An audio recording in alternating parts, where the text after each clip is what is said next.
Welcome back to the Relationship Whisperer Show with Miss Dragonfly, where we discuss all things relationships with the aim to make marriage great again.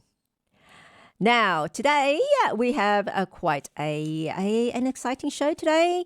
I'll be going through, as normal, through the astrology of one of our selected celebrities, and in this case, a particular couple that's been in the news quite a bit and full of dramas as well. And that is Jennifer Lopez and Ben Affleck. Now, for a lot of people have heard of them, particularly that with their history, they were a couple like some 20 years ago, and there was a great media storm and interest surrounding this particular couple. The media was following them everywhere and reporting on what they were up to and all that sort of thing. And apparently they had gotten engaged at that time as well, if people can remember. They were so lovey-dovey and the wedding date was set and everything that happened. Then all of a sudden they split up, and it was a shock to a lot of people. I mean, people were tagging them with the name Benifer as a hybrid name, Ben and Jennifer. Well, after that split, they both went on to marry other people. Jennifer Lopez has been married so many times, I can't remember which one it was that she married after him. But for him, he married another Jennifer. He married Jennifer Gardner, and they had 3 children together. And it lasted quite a bit. I think it's some 10 years. Don't quote me on this. But it was a substantial amount of time, and from all accounts, it was a relatively successful marriage sort of thing, if you can call it that. But hey, by Hollywood standards, if you made it like 10 years and had 3 kids, that's successful. And then afterwards, they split up. Not quite sure what the issue was with that, because I haven't looked into that as to what happened, but I think it was rumored he might have had some alcohol issues or something like that. But anyway, so that was Bennifer 2, and Bennifer 2 is gone. And then later, it seemed like they were both freed, so to speak, unattached, and I guess let's try it again, so to speak. So they tried it again, and this time, I guess, they kind of go for the wedding that they never had. They were supposed to have and never had. And it's kind of a bit like unfinished business. Yeah. I mean, did you have ever had that? Think back to a childhood sweetheart or someone, and for some reason you never or went through with it. Either one of you wasn't ready or the other.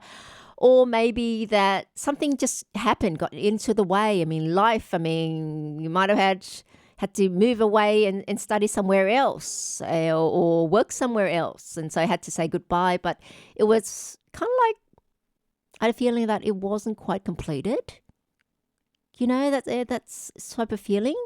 And I did hear on the news, there's been some discussion about it, but people now going back to even like a childhood sweetheart, not even a high school sweetheart, and trying to guess, let's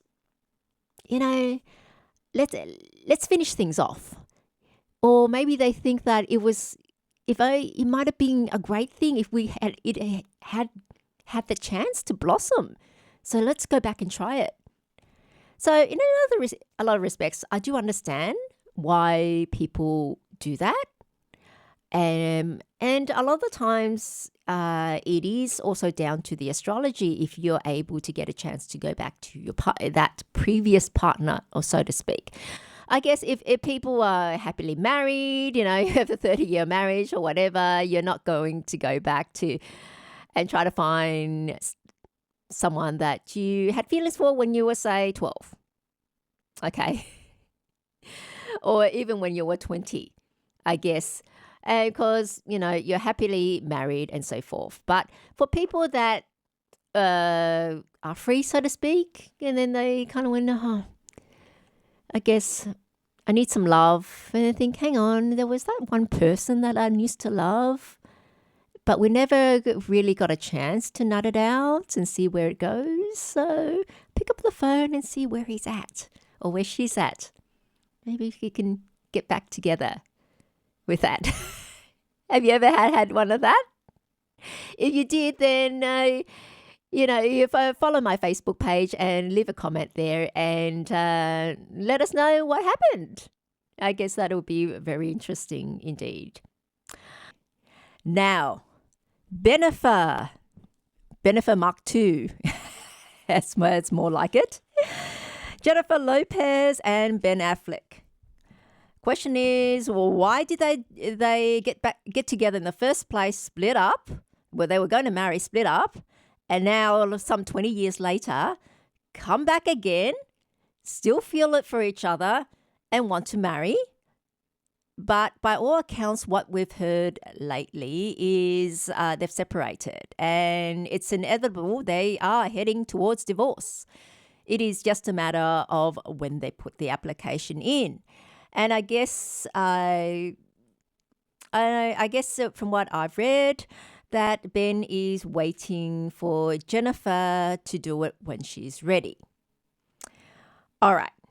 So let's have a look at their charts and see if we can find an answer. Now, Jennifer Lopez was born in 1969, which makes her a yin earth rooster.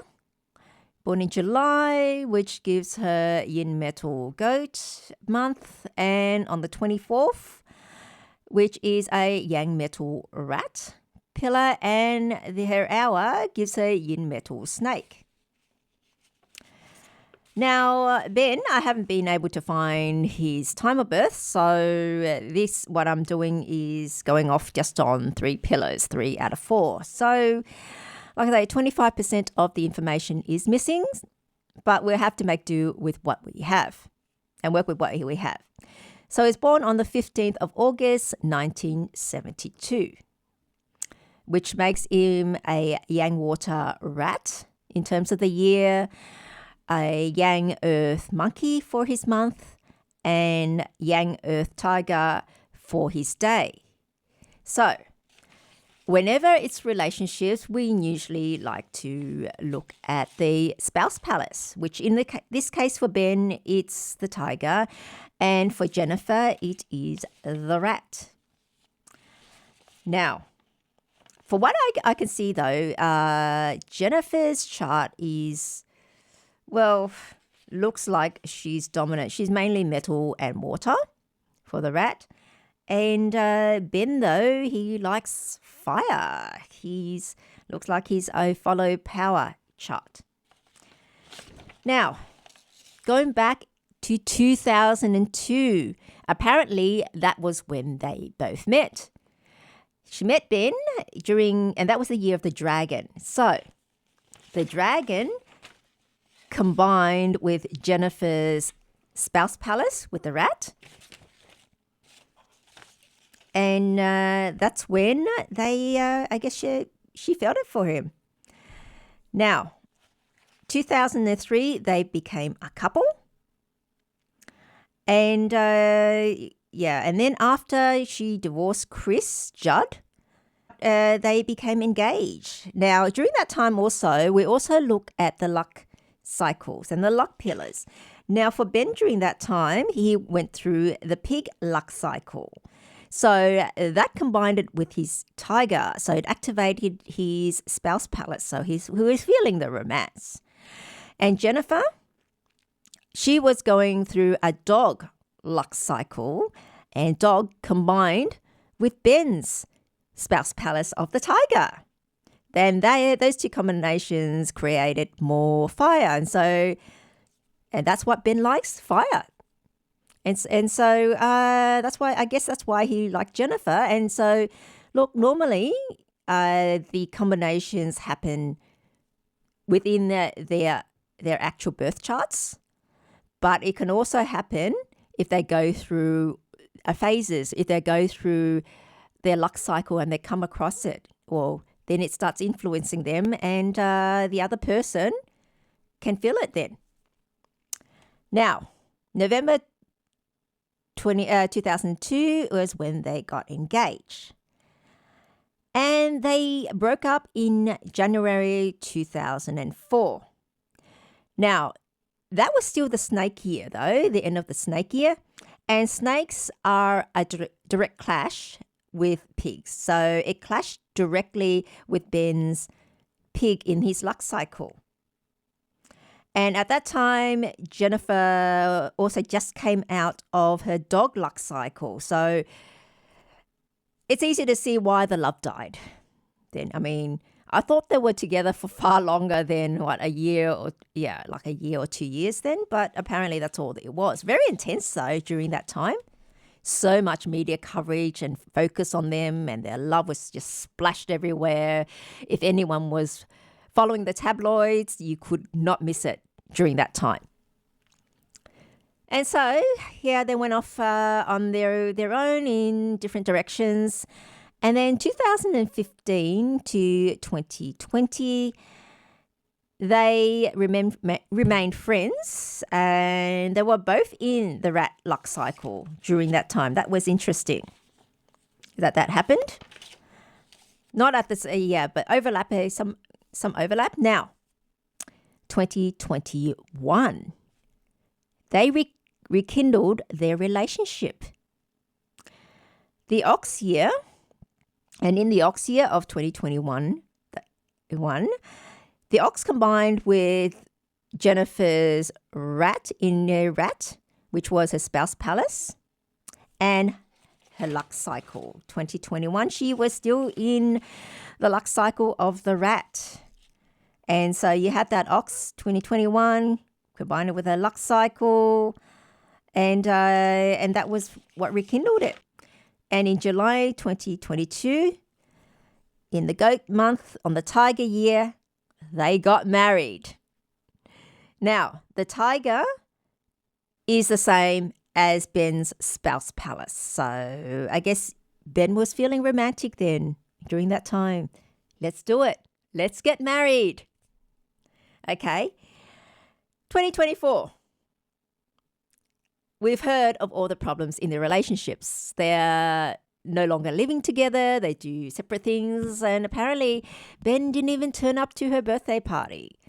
Now, if that's not the major red flag and so obvious, I don't know what is. If your partner does not even attend your birthday party when there was no reason why he couldn't. So, and from all these friends and respects, we've heard it, it's kind of like over. Okay. And why was that? I mean, let's have a look. According to their charts, Jennifer got into the fire luck cycle. Okay. And the dragon, this is a dragon year combined with the rat, which was Jennifer's spouse palace. Now, normally any combination or clash with your spouse palace activates it. So if you are single, then it's a chance that you can meet someone, okay, whether or not it is a combination or a clash. But what if you're married? You know, things are a bit different when you're married. And so if you're married, what would happen if there's a combination? Now, a clash is pretty obvious. If you're married, well, you can break up. But what if it's a combination? A combination can also cause a breakup. And it looks like that's what's happened in this case. With Ben, what's happened is with the dragon year, he has a rat as well on his year. And he also has a monkey on his month. So the combination, that's a full water combination of rat, monkey, and dragon. So it's changed him. It's changed his chart. He's no longer favoring fire. He's now favoring water. and so he's changed as a person, and so that's also a reason why they separated as well. And water as it is a bad element for Jennifer. So that's also another reason why they're not feeling it for each other this year. Look, normally if someone's chart has a lots of combinations with each other, that's something that they can probably sail through, being that it's 1 year, if they put enough effort and to hang on to, because it's something that's worth hanging on to. However, Ben and Jennifer's charts, they don't really have much of combinations, and so they were pretty much relying on the luck cycles that they were going through.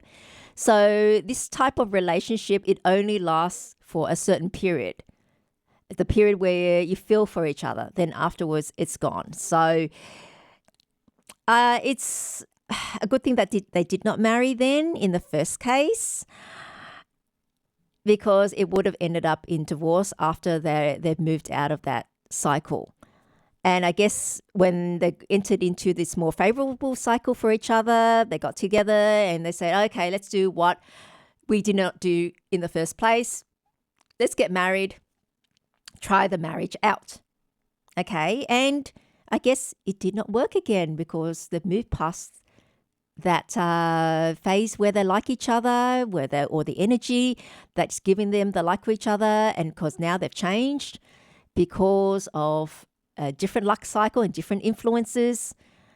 They don't no longer like each other, and they don't have enough to keep them together. So it's not surprising that they've split. Okay, there is, I guess, nothing really wrong with them. We wouldn't say they've each done anything wrong other than not really being compatible. So this couple, they were not compatible to start with. They only got together and felt the love for each other when they went through that luck cycle, the phase. And as I've mentioned before, luck cycles come in 10-year blocks. 5 of it is the stem, which is the element, and the other 5 of the years is what we call the branch, which is the zodiac animal sign that everyone's familiar with. So, conclusion, this couple is actually not really compatible. They just happen to have liked each other and got attracted and, I guess, married last year because they were going through the phase and the energy that allowed them to, that made them like each other for that time.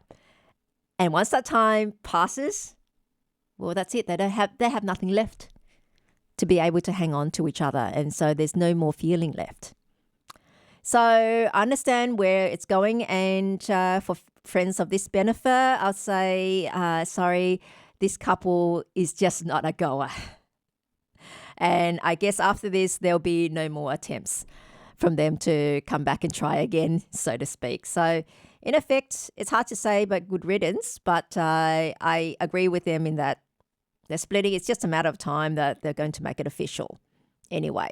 So that's it for this benefer Mark II. Now, like I said before, first thing to do if you want to make marriage great is know what marriage actually is.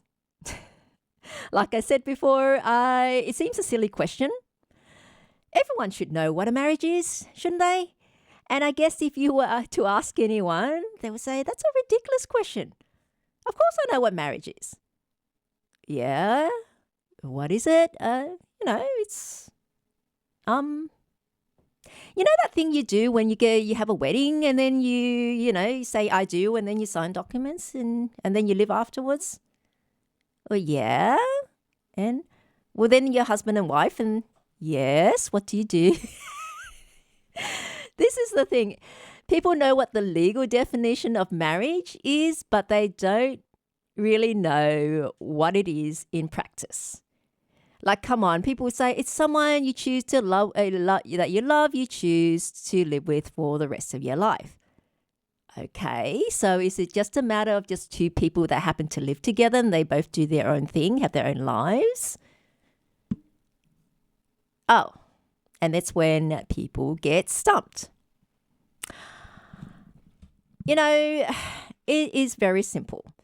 Okay, but you need to know what marriage is first before you know how to act in it and know what you're supposed to do in a marriage.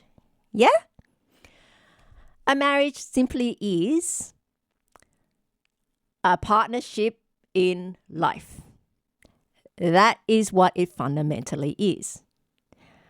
And, I would have thought people would understand that when I said that, but you'd be surprised. I even had someone blow back, challenge me, no, marriage is not a partnership. Marriage, because a partnership means equal rights and responsibilities, and there is nothing that explicit, when you sign the marriage certificate that says you have equal rights and responsibilities. So therefore, it's not a partnership. Come on. It's a partnership in the sense that you're holding your hands together, sharing a life and going through life together. What the other person does is going to affect you. Okay, what you do and how well you do will affect them. In essence, you're in the same boat together. And so you've got to help each other. Well, you both have to put effort in to make sure to enable the ship to sail, to go, or the boat to go where you want it to, and as quickly and efficiently as you want it to. So you're combined. You are sharing a life. Yeah, and you have to be making the best life that you can for each other. It's no longer the me and the you. It's now the we. Two becomes one. And it's only if you know and you respect and you act accordingly that this is a partnership that it would work.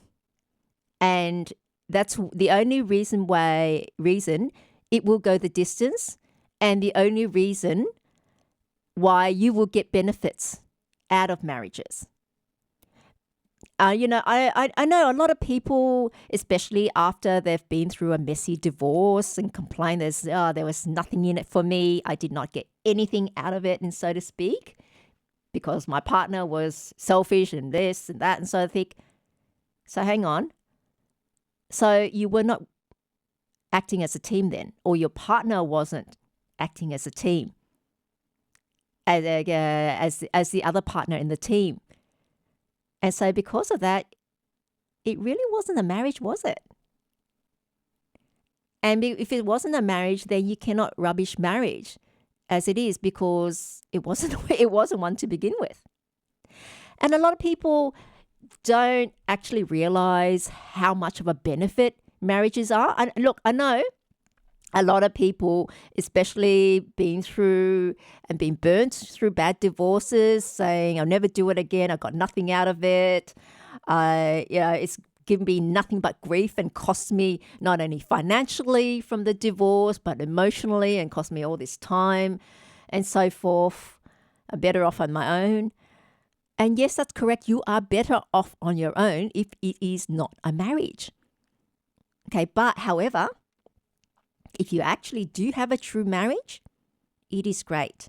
And you get so much more benefits and advantages out of a marriage than being on your own. And so this is what I'm going to go through. Why are marriages great? It is as old as civilization itself. It's a cornerstone of society structures and so forth and so forth. And we all know about history of marriage and so forth. I guess the first thing is that it provides emotional and psychological support. I mean, at its core, it provides a deep sense of companionship.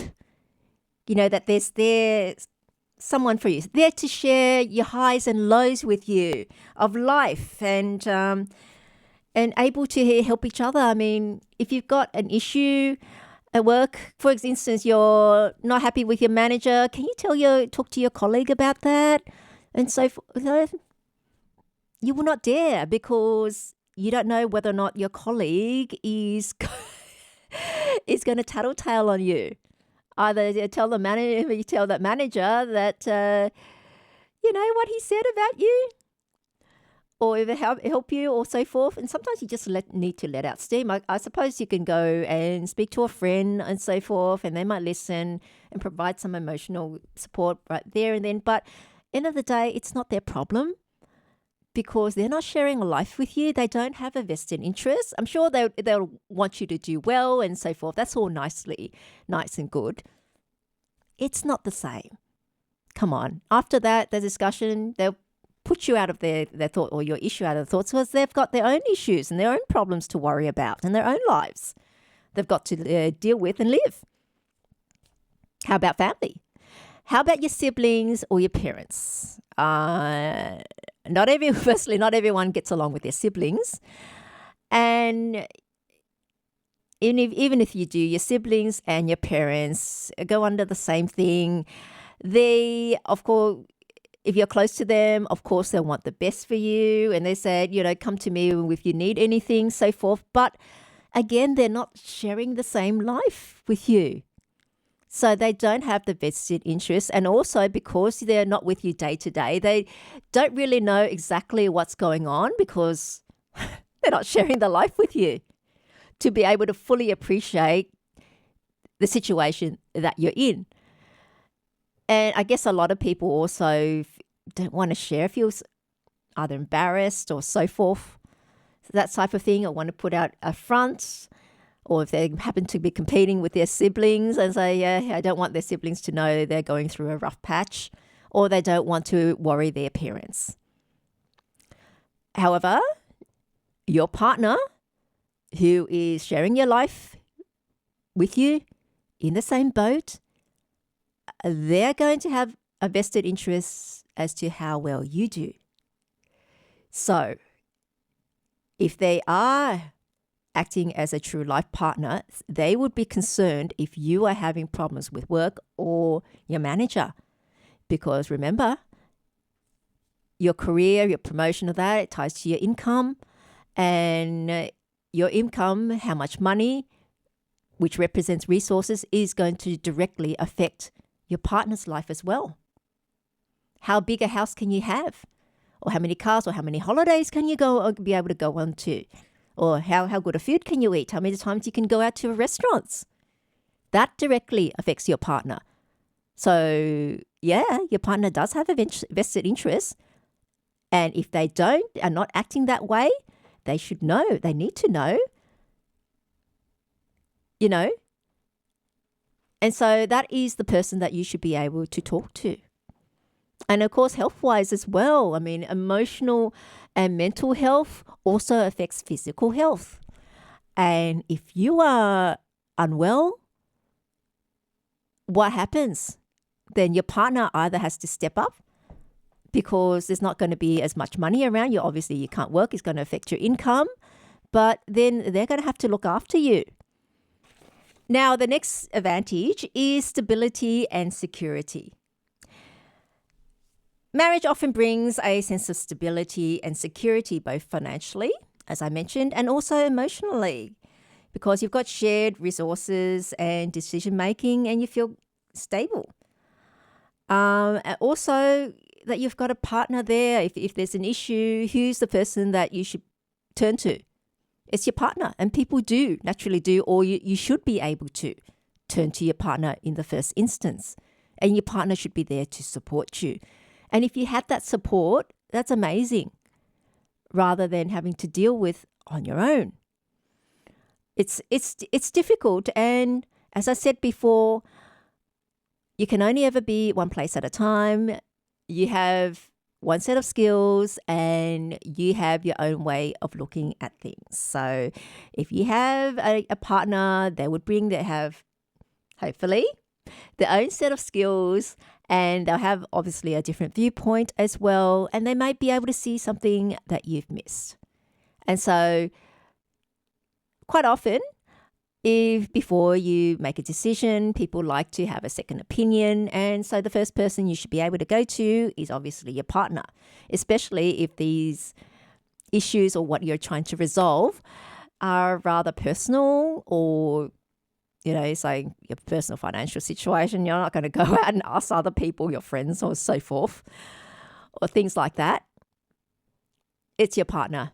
And so that creates, this assurance and kind of like a security of being in a relationship, being in a marriage, which is more than a relationship, is the stability, because you've basically made a social commitment to each other and declared in front of everyone, your friends, family, and society, by making it legal that you've made the commitment. Okay.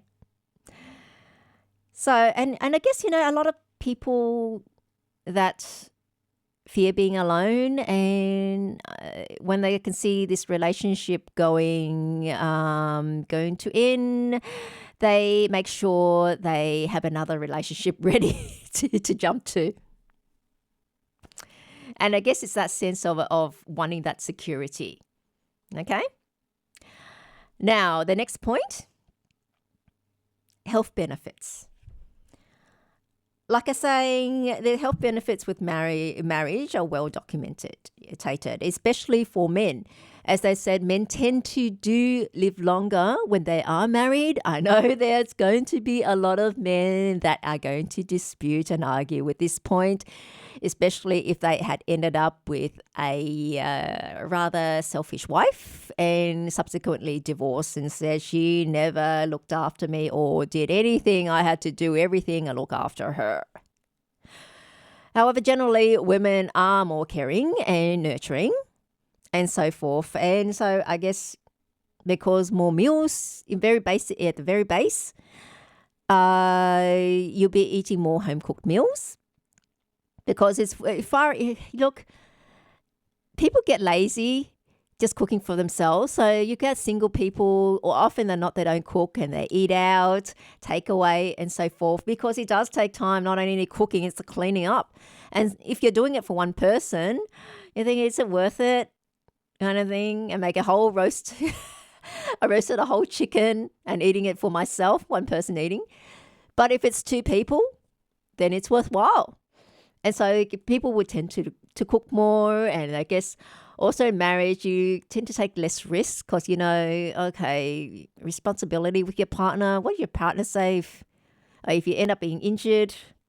You can't go to work, it will affect your partner, and your partner will have to look after you. Yeah, and also spouses tend to encourage their partner to seek medical attention if there's something wrong. In this case, particularly men, they tend not to go to the doctor or take things seriously when things start playing up and so forth. But with a partner that's noticed that, saying, no, you need to see a doctor, get that checked. You've been limping for a while now, or go to the chiropractor, or so to speak. So in that respect, yes. And the ultimate is if you've fallen ill. Okay. If you've fallen ill, who's going to look after you? I know that people say, I don't need anyone, I can look after myself. But hang on, look. If you're so ill, you can't really get up. You're not going to eat. You're not going to go and feed yourself. Even sometimes if you need even help going to the toilet, if it's gotten that bad. And I guess people that have had strokes, heart attacks, or even cancer, and you've got a partner there providing emotional support, at least assurance, that because when you're struck down with illness, that's when you feel the most alone. And like I was saying, you're saying the rest of your family, that you're concerned with you and all that, but they have their own lives to lead. They can only spend so much time with you. Not the person that's been with you actually lives with you day in and day out. And so they're there, and I guess especially a lot of older couples, that they rely on their partners when they get elderly and get ill. It's a partner that gives them the care. Okay, you might be lucky enough to qualify for government care and people to come in every now and then, or often say clean the house or so forth. But that's about it. it's different. They're not going to be able to cook the food that you need to be cooked, especially for your special diet and so forth. And when what happens? It's only really the care of someone that loves you that is willing to do that. Okay, and I guess, look, on the flip side, if you've had a good marriage for a long time, the love and the credit, if you've built up credit with your partner, then your partner will, in a sense, when it comes to your ill, it's not difficult for your partner to say, I'll look after you then. You've been great to me throughout our marriage. You've given me so much. You're ill now. I'll look after you. But remember, human nature, we can only do that if we've received love and love and support ourselves, then we can give back. I mean, it's a very tough ask to ask someone to keep giving if they've received nothing in return and give up so much of themselves, because taking care of an ill person is not easy, not pleasant, not easy. And I guess you can do that only when, I guess, you've had something back from them. You've had something before. So if you're thinking, if you've gotten older and think I'm getting ill, I'll quickly find someone to look after me. It doesn't work that way. I heard of a guy, of someone, he's in his 60s now, and he's seeing that he's looking at and seeing his sister taking care of her husband, which has brain cancer, so much work that is and so forth. And he thought that, eventually I'm going to need someone to look after me. So what he says he wants is a woman, first, that's financially independent, so doesn't have to rely on him for money. And secondly, that would look after him when he's ill. They'll be willing to be looking after him well. Sorry, but if you're not going to be supporting her in any other ways, you want her to be independent and so forth, why would she look after you all of a sudden, give that much to you if she's received nothing? Really? Or she's going to receive nothing. You have to build up the credit over a long term. It doesn't necessarily have to be money. Okay? I mean, for a lot of, I guess, very wealthy people with spouses, they would mind because there's going to be an inheritance. They're going to they receive something in their will, so they'll do that. But that's basically money. But in other instances, they're doing it out of love, and you can only do that out of love if you've received love, care, and support in return. So that's something that I guess a lot of single people don't think of. What happens when you're old and become ill? That's the time when you need a partner the most. And that's the time, where you really appreciate your partner, but besides needing your partner the most, that care, you have to be able to justify to your partner why they should be taking and expending that much of their time and energy to look after you, and also emotionally as well.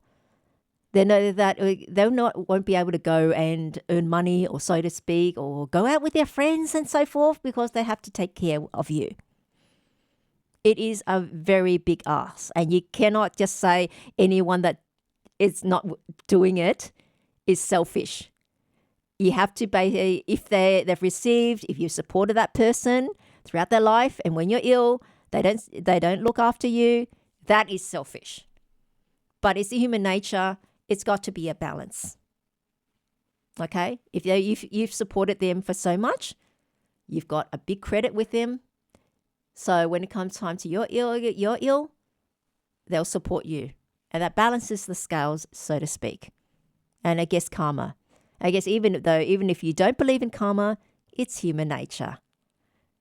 At the bottom of it, where someone's been so good to you, if they're in a need, then you feel fine to give back. Okay, but if they've given you nothing, okay, throughout your life, and then now they're demanding you to do all this huge chunk of your life. I wouldn't say huge chunk, but at the time that you look after them, you can do nothing else. That is a big ask. So again, I work with human nature, and human nature works every time. Now, why marriages are great. Going back to that, the next point is financial advantages. Yes, the dreaded money again. And people don't want to listen to it because it says, for some reason, money seems to be such an offensive word. But we have to be realistic because money is not, well, people say the root of all evil, but what it represents is resources. And resources gives you options and makes your life easier. When you're in the marriage, you're able to pull resources together. So it's just like renting somewhere, a one-bedder or a two-bedder. The cost of a two-bedder versus a one-bedder apartment is not much more, but your income, say, would be double. And so there are advantages, and so you don't have to duplicate things as well. You only need one lounge, so to speak, not two. And same with bed, this and that. Things don't need to be replicated or duplicated. And also, you do have shared expenses. And, if you are working together as a team, you can actually grow your money as well. Now, I've said this before. Okay, so if you think back to caveman times, what happened? Well, you have to go out and hunt for food, and then you have to bring it back, and then you have to spend time skinning it and doing the preserving. Because if you did not do that, you'll just be able to eat that day, and that's it. Then the meat goes off. And then you have to, but doing that takes time away from you hunting as well. So you bring in less game. However, what if you had someone to do that skinning and the preserving for you? Then that means you can spend all your time just doing hunting. So what it means, you'll be able to bring in more because you're able to spend all your time out there looking for game. Not only that, you're going to get better at it because that's all you do. And so you'll be able to bring far more in, and far more than double, I'll actually say. And so you have, because you have someone just doing the skinning and the preserving. Okay, and so you're able to do that. So both people are doing their jobs. Both jobs are just as important as each other. I mean, you do not need a second hunter. Because what's going to happen, yes, you'll get more game, two people hunting, but you'll just be eating that day, and that's it.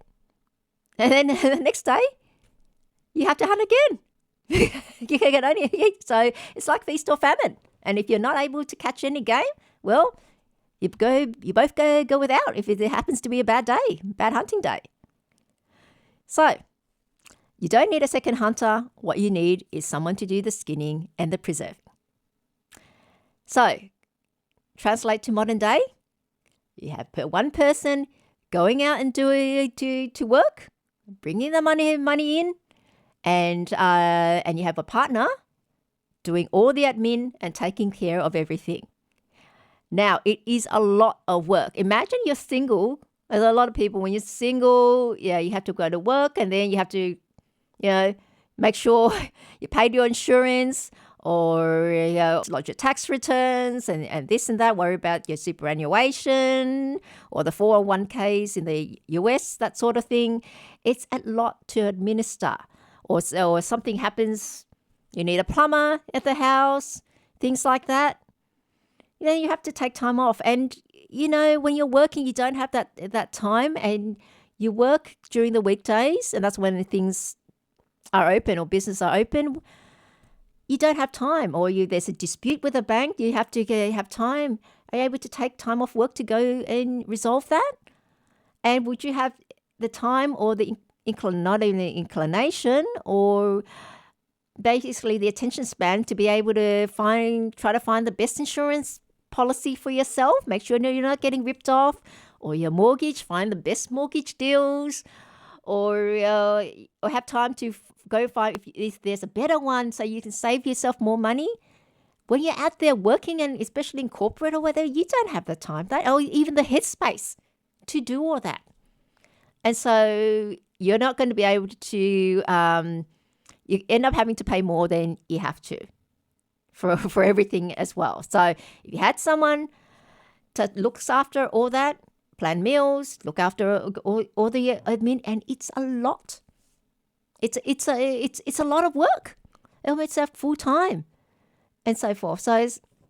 And I guess especially in Eastern cultures, more conservative cultures, I guess, but especially in Chinese and Far East cultures like Japanese and Korean, there's even a greater expectation of the women. It's usually the women that does the admin jobs and the men that go out and being the main breadwinner, for purely the reason that, well, men generally earn more.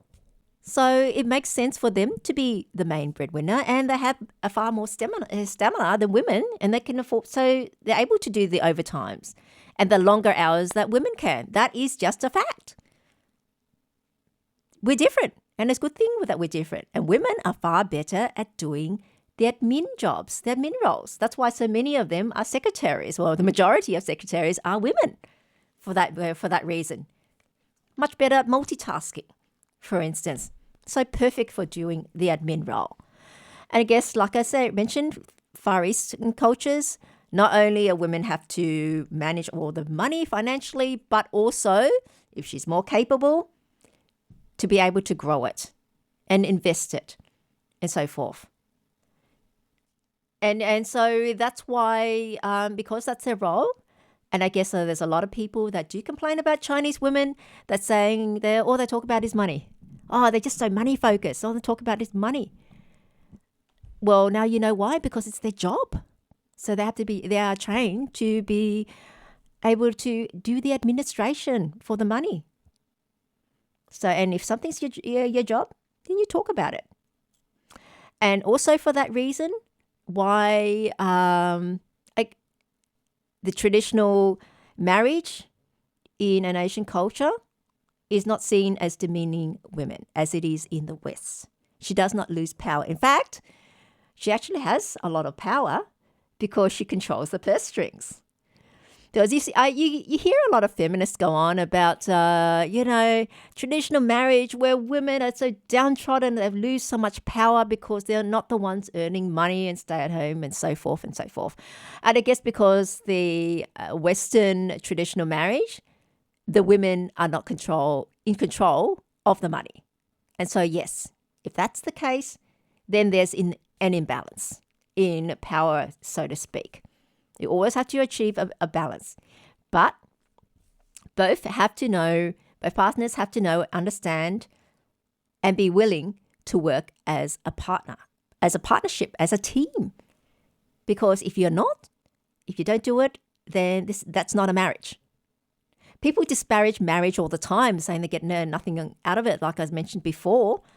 But those are because those marriages are not real actually marriages, because the partners are not working as a team. Okay? Like for instance, if you broke your arm, then the other hand steps up. You use your left hand to cover for your right hand until it gets better. Just imagine if for a man, if he had a heart attack or something like that, or an injury, and he had a wife that was an active team member, she'll step up and look after him and that. Well, you've just now had an advantage over the single guy. Because if single guy gets ill, he's stuffed. He cannot work. He may have to rely on his savings if he has any. And who's going to look after him then? He might be able to get some government to send him some carers every now and then, or try to bring up friends. I don't know of many friends that'll be willing to do that. maybe drop in some takeaway every now and then if you're lucky. Or pull in family if they're close to family. So Western society, not many of them are that close to their family. Or I guess to try to pull in parents, but it's a problem if your parents happen to be in another state or so forth. And then who looks after you? And so forth. So, but that was financial advantages and general advantages together. But the next one is social connections. I mean, couples also tend to build and maintain broader social networks. So they engage with, extended family and so forth, the community. There's more. People tend to invite couples more than they do singles, especially if it's a family event. Have you noticed that? Because I think I've noticed that. So it does, in the case, have a more fulfilling social life. I know people say, oh, I've got my friends that go out with friends, but more than likely, look, if it's ladies going out, then usually at a pub or somewhere and people, it might not be explicitly said, but they're there to find a partner and with the blokes going out for a drink and so forth. I don't know if they go out to pick up ladies or so forth, but that's not really social. And I guess it's only so many these dinners and parties that you go to or drinks with the boys until it starts wearing thin and then you get sick of it. And then in the end, you just want to have someone that actually loves you and gives a damn a bit about you every day. And you achieve that with a true marriage. And what's something else? It's personal growth. Now, marriage can be a catalyst for personal growth because you develop other things. I mean, your partner may, like I said, have a different way of thinking as you are, be able to see a different point of view, another point of view, and you get the benefit of that and be able to point out things that you haven't thought of as well. Because it's impossible for you to think of everything and see every view. Otherwise, you wouldn't be human. We all have our own way of thinking and looking at things. And so if you have someone else point out a different way of looking at it, hey, that adds to your personal growth. Okay? And obviously, it's the love and the intimacy. At its most romantic, marriage is about love and intimacy. And at least it starts that way for most people. Then I guess it dies down when people's true colors or incompatibilities come out. It's a deep emotional and physical connection that between spouses that can be really fulfilling, provided it's a true marriage. You build it on trust, though. You have that bond building on trust with each other, that love and trust and respect and mutual affection. And that offers the closeness and the intimacy that you will not get anywhere else. Not with your friends, certainly, or your siblings or your parents. I mean, your relationship with your parents, even though they might love you no matter what, and for the rest of your life, it's not the same type of love. It's a parental love. It's different from the intimate love and the intimacy and that you have with a partner that you've chosen, you hold hands with to go through life together. And that is so valuable and so irreplaceable. You cannot find that anywhere with anyone else. And I guess one thing that people don't think about is shared goals and dreams. Okay, this is one thing I will go on to what you need in a marriage to make it work, or particularly any relationship. And I'll go deeper into it, but it is shared goals and dreams. I mean, if you both have the same goals, you're both going to work together to fulfill that, wouldn't you? It'd be great. I mean, it so happens if you have different goals, then that's a problem. But if you have the same goals, what you want, I also want. So I'm going to help you achieve it because that's also what I want to do. So saying two hands and two sets of hands are always better than one. You get it not only double, but potentially exponential. More than double the result and how fast you can achieve. You can get to your goal. Just imagine telling your partner about your goal, and then they also share the same thing, also want the same thing as well. That's fantastic. Just think if people can say, oh, you can go anywhere, do anything when you're single. Yeah. But think about it. Think about if you went on a trip by yourself. Sure, you can go anywhere and do whatever you want. Today's itinerary, I'll just make it up as I go along or whatever. I want to go there. But what happens to you if you're on your own? Well, you can't share your experiences with anyone. Oh, I saw that magnificent thing that the day. Who do you tell? Keep it inside you, or something happens to you on your trip. You're on your own. However, what if you had a partner that also wanted to go where you went, where you want to go? Great. So you get to do what you want, but have your partner there to support you and have your back. Or share the stuff along the way that you've come across. Wow, isn't that great, that scenery? You're talking with your partner. Just share your exuberance with it and your appreciation with your partner. Or if something happened to you, you've got your partner there to hold your back. Like what if you happen to end up having food poisoning on your trip? Because when you eat out when you're on holidays, you don't cook. Happen to have a bad oyster or something. You're sick. I guess you can say, oh, I'll go to the hospital. But then you get all these other problems where, what's the state of the hospitals there, depending on the country that you're in? Can you afford it? And is there anywhere with you in a foreign country and foreign medical system and so forth? You're not sure what they'll do to you, particularly if you don't speak the same language. You have the partner there looking over everything while you're so out of it and you're basically helpless. Or you're throwing up up in the hotel room. You have someone taking care of you. It's these sort of things. So the trip is like the analogy in life. What if something happens to you? Have you got someone that has your back?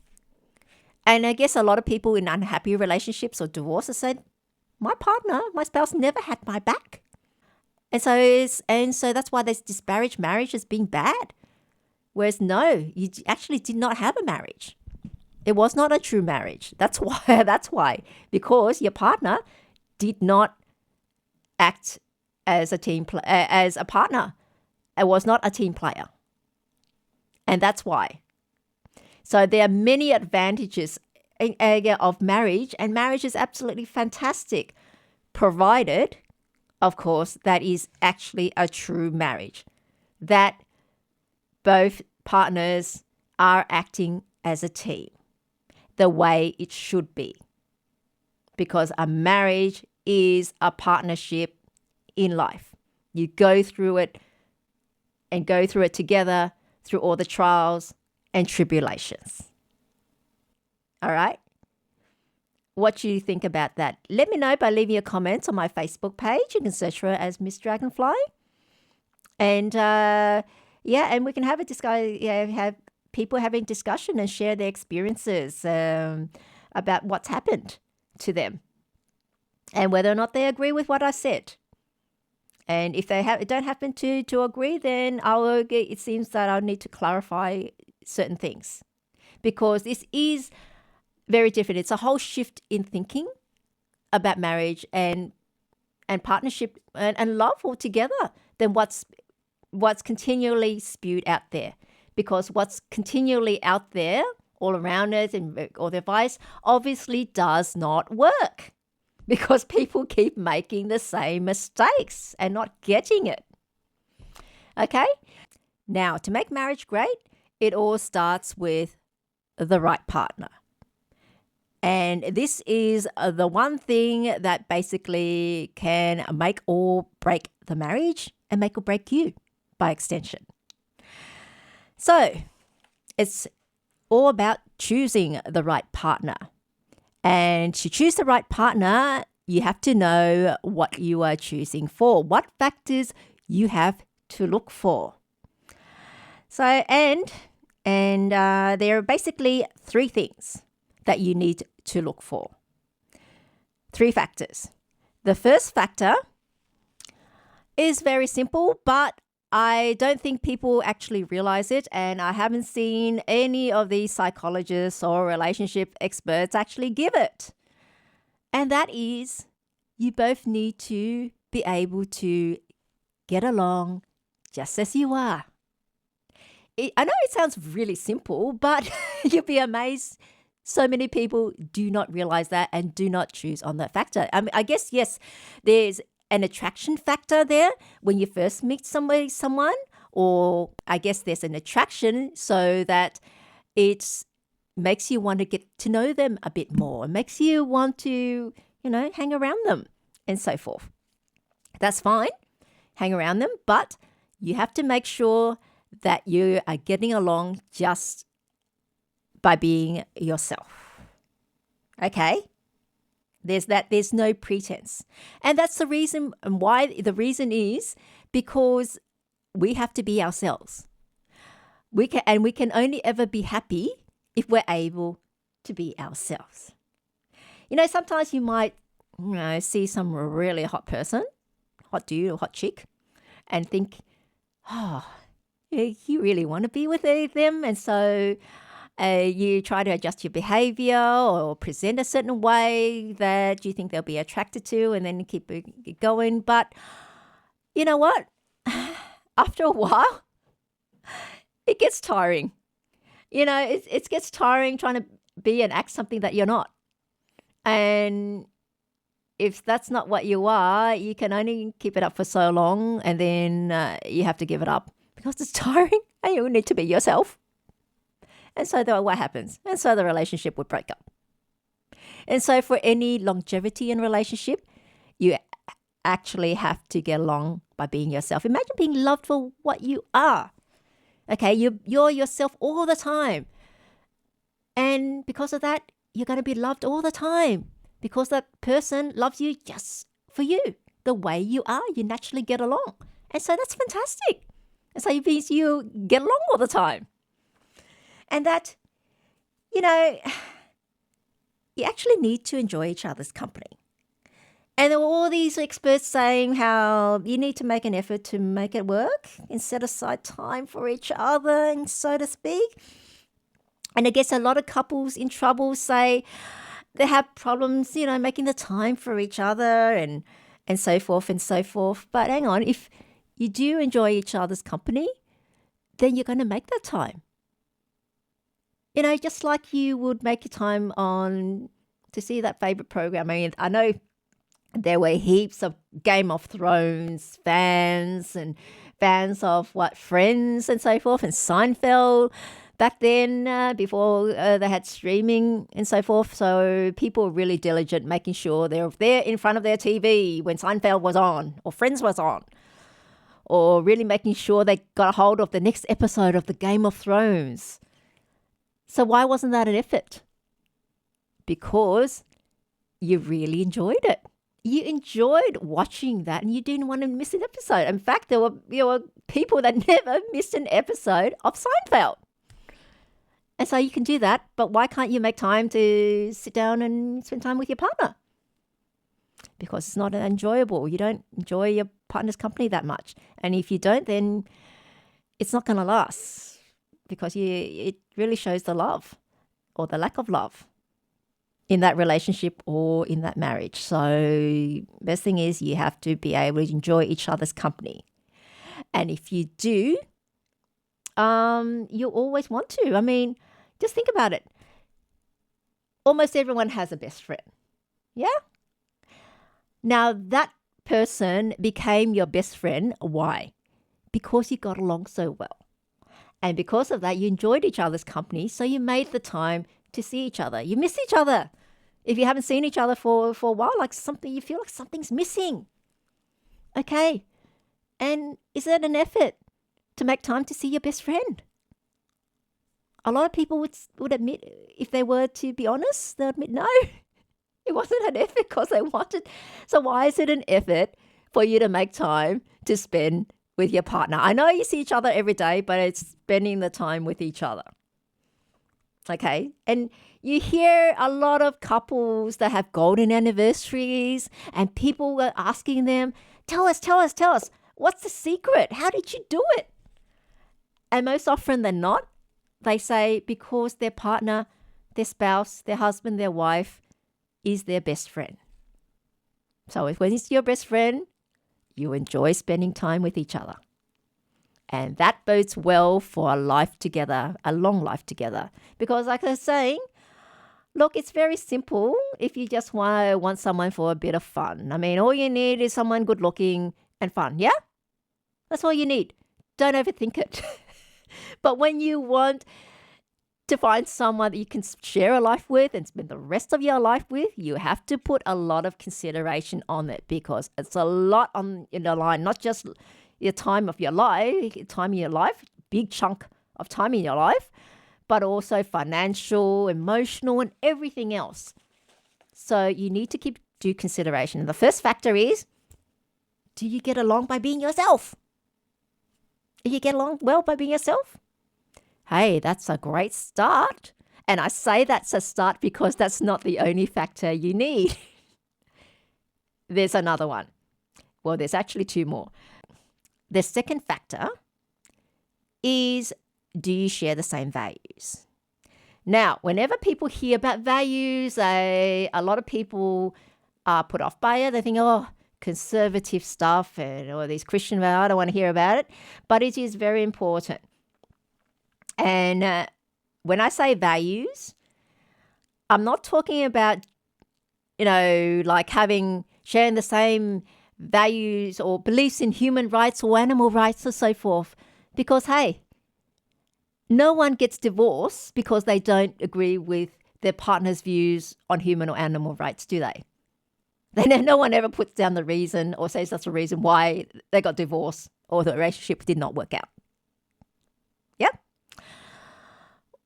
When it comes to values, and a very important values in marriage, it relates to family and money values. Okay, when I say family, there's been breakups in marriages where one partner is not happy that their spouse is spending so much time with their family or their family is so much a part of their lives, they're not used to it because there are certain cultures that are not that closely knit with the family and there are cultures that are very closely knit with their family. And so you might have one party or one side being upset and the other party or partner has no idea why. Hey, this is normal. What's wrong? What's your problem? Why are you having an issue with this? And that party's not used to it. Or they're not used to their spouse telling her or his parents what's going on in their lives.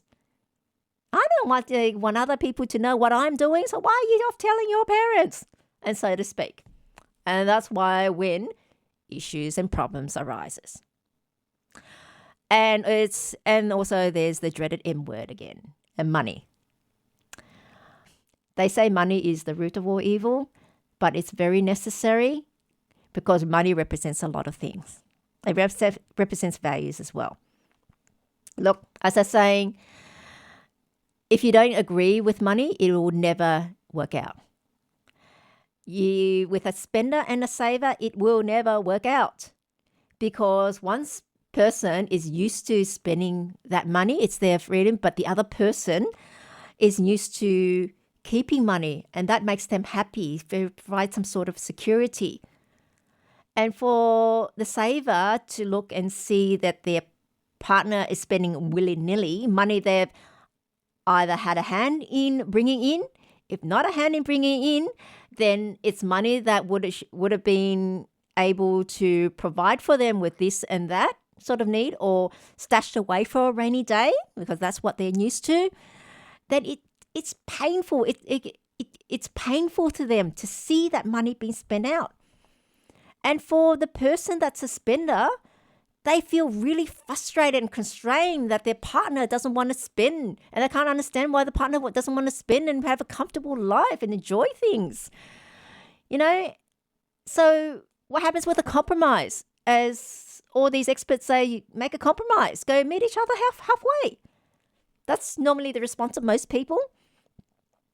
So you've gone from either party suffering, okay, because it's suffering for a saver to see the spender spending that much money, and it's suffering for the spender to have to be constrained and not being able to spend freely as much as they're used to.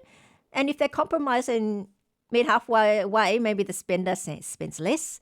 So we're like, just share the suffering then. Instead of one person taking the whole suffering, all the suffering, we'll share it.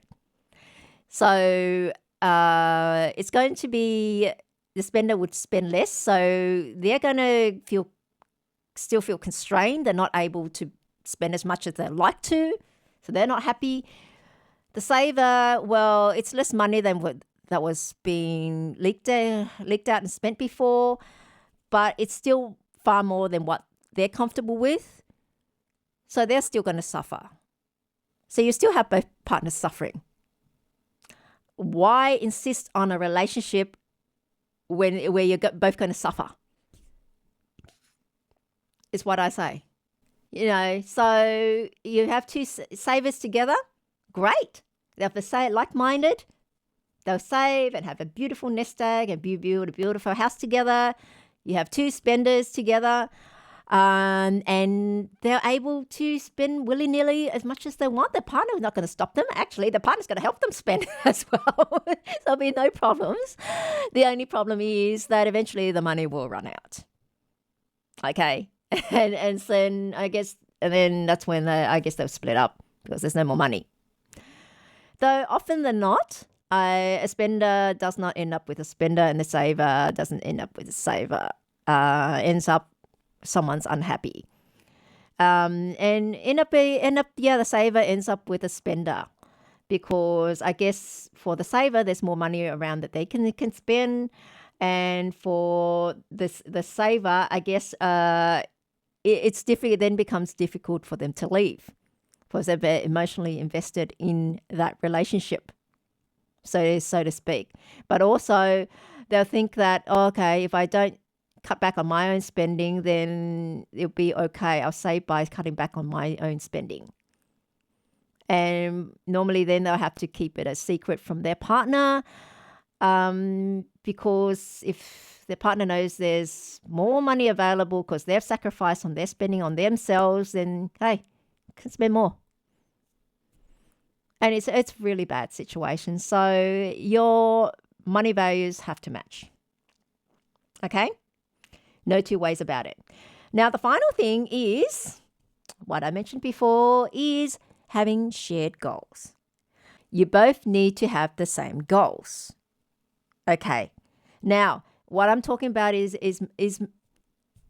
major goals or so forth, in terms of which country you're going to live in, what you want to achieve in life, and so forth. Because if you both have the same goals, that's fantastic.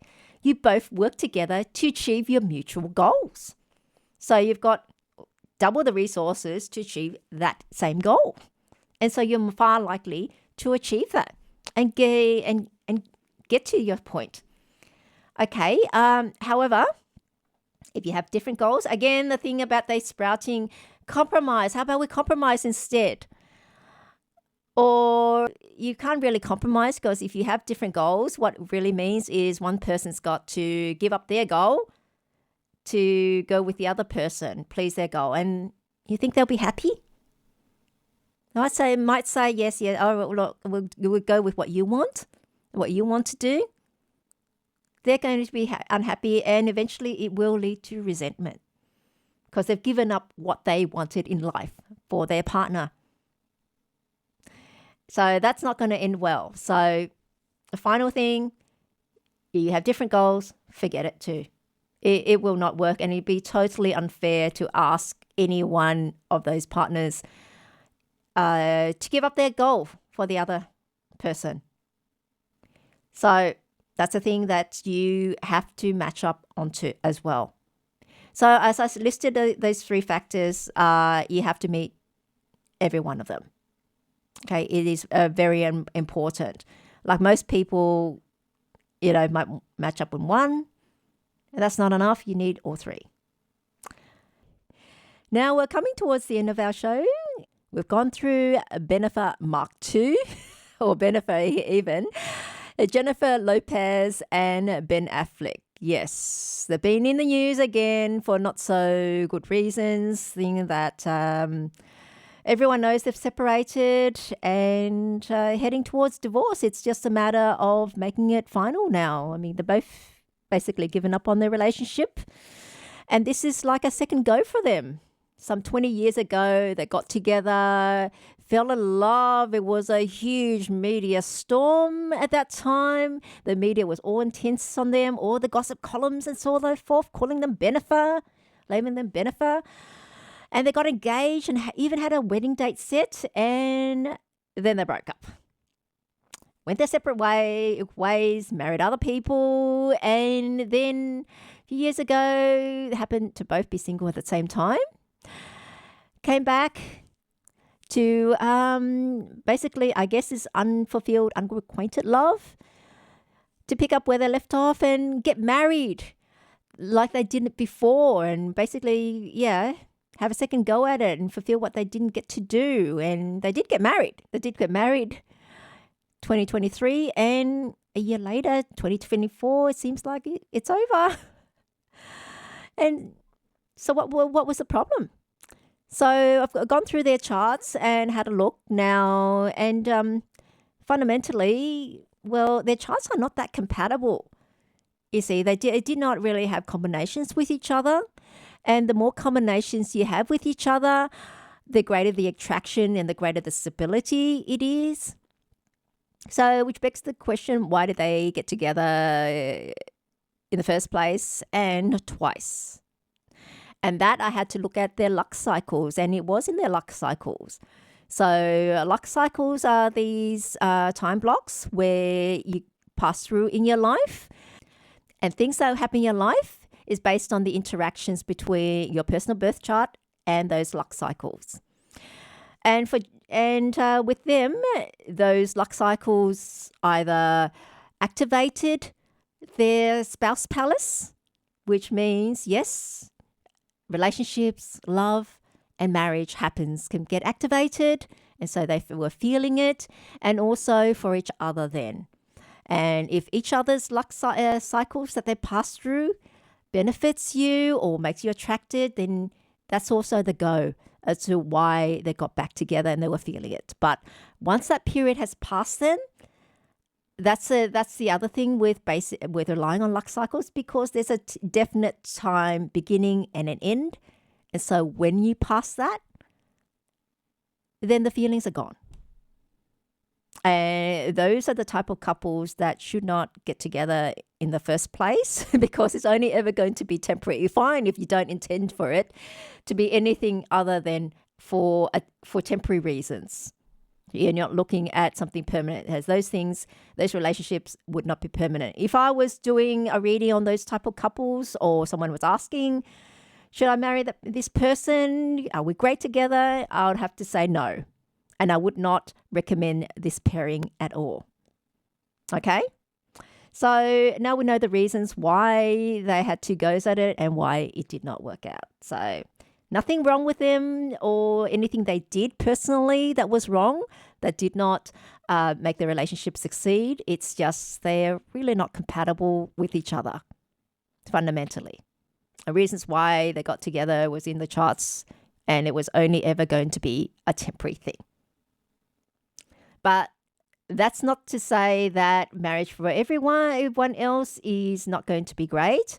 And I've gone through the benefits of marriage. And benefits of marriage is enormous. You have a far greater advantage being married than you are single. However, really big caveat is that it's the right partner. You are both acting as a team. Okay? Being team players, because then you've got someone to have your back. I mean, it's just like, trying to work with just one hand and going for it. But if you've got another hand that's there helping you, and working together in sync, you achieve far more than double and help over the one person that has to only work with one hand. Okay, but that is, you have to work together. Otherwise, if both hands were off doing their own thing, there is no point to it. It's just like you have a carriage, a horse-drawn carriage. One horse can go so far, but if you have a second horse on them, you get to your destination far quicker because you have both horses pulling. However, they have to be working together and wanting to go to the same destination together. Or if you have both horses wanting to go in separate directions, it's a disaster. What's going to happen? This carriage will tip over if that's what happens. And then in that case, you're better off just having the one horse, okay, pulling the carriage, because then you'll get to it far faster than having a disaster. Much better than having a disaster. So like I say, the benefits of marriage are great. You know, the companionship, the love, having some financial as well, being more social, and being able to grow as a person, because your partner not only brings with them another set of skills, hopefully, but also another way of looking at things and consulting with you, because you're both on the same mind, you both want the same things, and you both want to get to the same destination. That's why the three main factors that you must match up on, and there is no compromise. It will not work unless you match up on the three. One, getting along just by being yourself, just as you are. Okay? So if you get along just as you are, it will last the distance in that regard, because then you're always yourself. You can always be yourself. And you can only ever be happy if you're able to be yourself. Okay? I haven't heard of come across anyone being happy not being themselves. Secondly, you have to have the same values, share the same values, and it's money and family values. Those are the big things. And thirdly, you have to have the same goals. You have to want to go the same direction. You have to want to achieve the same thing, have the same thing. So if your goal is to, work and build up enough so you can retire in the Bahamas, so forth, and have a life there. Your partner also needs to want the same thing. Build up and retire in that sort of environment. Maybe Bahamas, maybe Jamaica or Fiji or something. But you get what I mean. The same sort of thing. I guess then it's specific countries then are negotiable, but it's retiring in a tropical place, an island, and that sort of thing. Or if your goal is just to toddle along and not do much, then your partner also needs to do the same thing. Otherwise, your partner is not going to be happy with you, feel frustrated and leave. Or if one person needs to give up their goal to take on yours and just do that, it will not work either. They're not going to be happy, and resentment is going to form. They're going to feel resentment. It's human nature. You cannot avoid it. Okay, and you cannot blame them either. So those three main things: get along just as you are, have the same values, that's money and family values, and have the same goals. That's the three basic factors that you need to match up on.